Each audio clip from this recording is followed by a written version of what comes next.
Kate mentioned that she had seen in the Chicago Tribune that George was going to retire, and he'd been the AD when I was here.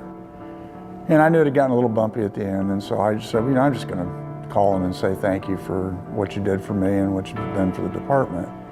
So I did that, and during the call, he said, what are you doing? And so I told him a little bit what I was doing at Inland. And he says, you really have the background they're looking for.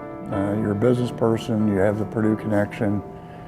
He says, if I were you, if you have any interest, I'd put 29 cents, that's what a stamp was in those days, on an envelope and send it in. Kate and I were talking. I said, I love Purdue, I love kids, and love competition. And I said, it's pretty hard not to at least explore this a little bit. I visited with a number of the trustees. Bob Jesse from Fort Wayne came over. Don Powers is a former trustee who lived up in the region, so I visited with him. Of course, Dr. Beering and others. At the end of the day, Steve asked me if I would accept the job. And I said, I'd like to have a little bit of time to think about it. And he said, well, what I want you to do on the way home, I want you to stop by and see Emerson camping. Well, Emerson's a longtime board member here at Purdue, but was also on the board of directors at Inland. So I stopped out there, and Emerson had just gotten off the road from a lengthy trip overseas, and so he's half beat. I'm sure last thing he wanted to do is sit and talk to me. But as it turns out, he had me argue it both ways. Why go to Purdue? Why not go to Purdue? Why stay at Inland?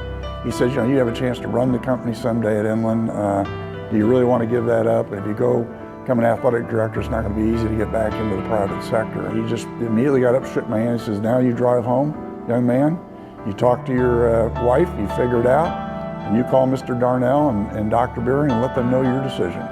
The impact that Gene Cady had was significant because Gene was kind of the most prominent coach among the staff, and when he gave me a chance, it kind of helped the others come along, and great help from Dale Samuels, Bob DeMoss, and Bob King, and others who were here at the time.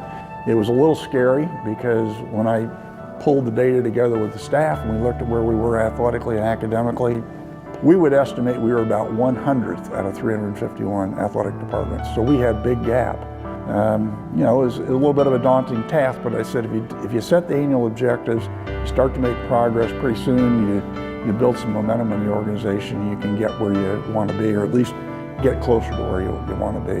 We've cut that 100th out of 351 in half. We're probably somewhere in the 40 to 50 range out of 351. So we're not there yet by any stretch of the imagination.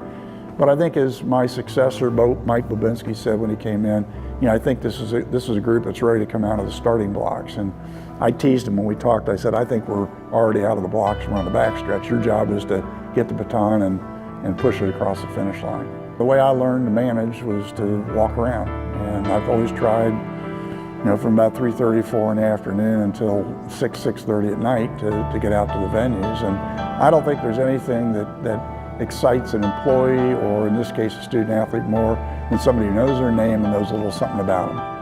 I think that's how you build a connection with people. Once you get that connection, people will be willing to let the whining go away and focus on what's possible. I have just gratitude in my heart. Kate and my children allowed me to do this job. It's a different lifestyle than I was accustomed to.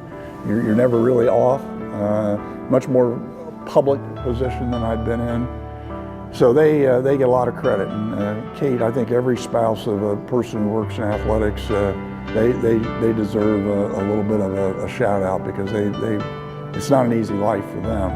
I felt at Inland that the success that I was able to have with the people that I worked with was heavily influenced by my athletic experience, which was not great here. I wasn't a great swimmer, but I'd been a captain and just learned the things that I think come inherently through intercollegiate athletics. And those things were maybe more important in my ability to progress at Inland than my law degree or my graduate work and undergraduate at Cranor. To me, if you pursue intercollegiate athletics at the highest level, you get a world-class education, you'll be a difference maker later in life.